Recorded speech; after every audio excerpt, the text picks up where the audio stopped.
गांव के पास एक घना जंगल था जिसमें एक बूढ़ा साधु रहता था।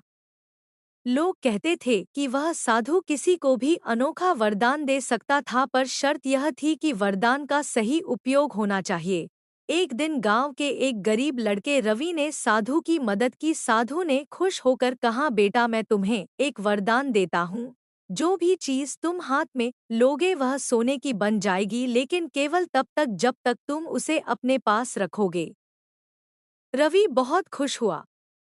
उसने सबसे पहले एक पत्थर उठाया और वह चमकता हुआ सोने में बदल गया। फिर उसने लकड़ी उठाई, वह भी सोना बन गया।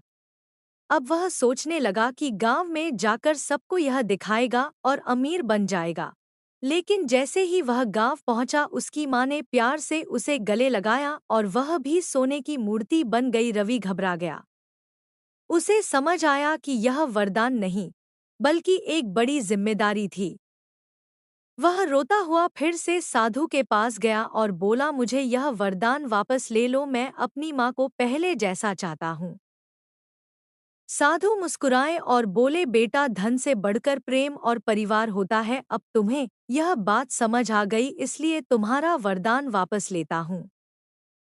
रवि ने राहत की सांस ली और अपनी माँ को वापस जीवित देख बहुत खुश हुआ। उस दिन से उसने लालच छोड़ दिया और मेहनत से अपने जीवन को सफल बनाया। सीख: लालच से कभी खुशी नहीं मिलती। असली सुख अपनों के साथ रहने में है।